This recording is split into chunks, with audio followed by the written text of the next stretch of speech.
హైదరాబాద్ లో గుండెపోచంపల్లిలో జరిగిన రోడ్డు ప్రమాదంలో ఇద్దరు యువకులు చనిపోయారు. దానికి సంబంధించి బ్రేకింగ్ అప్డేట్ ఇప్పుడు మనకు అందింది. బైక్ పై అతివేగంతో వచ్చిన యువకులు ఎలక్ట్రిక్ పోల్ ఢీకొట్టారు. దీంతో కార్తిక్ రెడ్డి అనే యువకుడు అక్కడికక్కడే ప్రాణాలు కోల్పోయాడు. మరో యువకుడు అనిల్ ఆసుపత్రికి తరలించగా చికిత్స పొందుతూ అతను కూడా మృతి చెందాడు. బైక్ ఢీకొట్టిన వేగానికి ఎలక్ట్రిక్ పోల్ విరిగిందంటే వారు ఎంత వేగంగా బైక్ మీద ప్రయాణించారో అర్థం చేసుకోవచ్చు.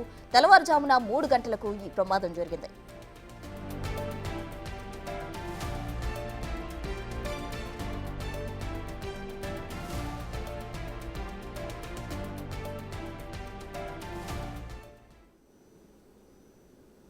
రోడ్డు ప్రమాదంలో ఇద్దరు యువకులు చనిపోయిన ఘటన హైదరాబాద్ లోని గుండ్లపోచంపల్లిలో జరిగింది. దీనికి సంబంధించి పూర్తి వివరాలు మా ప్రతినిధి సుజాత అందిస్తారు. సుజాత,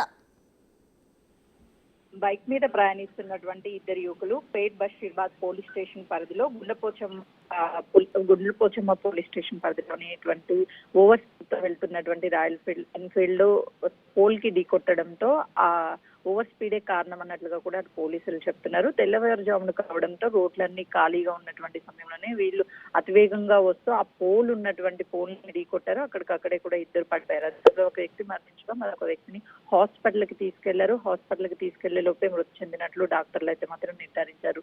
ఆ టైంలో వాహనాలు ఏవి కూడా రోడ్డు మీద లేకపోవడంతో చుట్టుపక్కల ఉన్నటువంటి వాళ్ళకి ఎలాంటి ఇబ్బంది కలగలేదు. ఎవరిని కూడా ఢీకొట్టలేదు.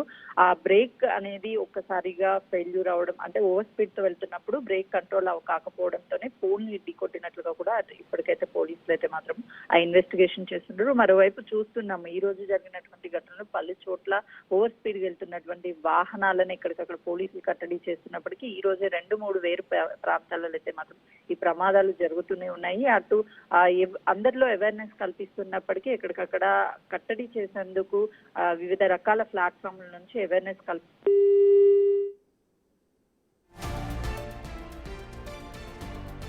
Sujatha, thank you.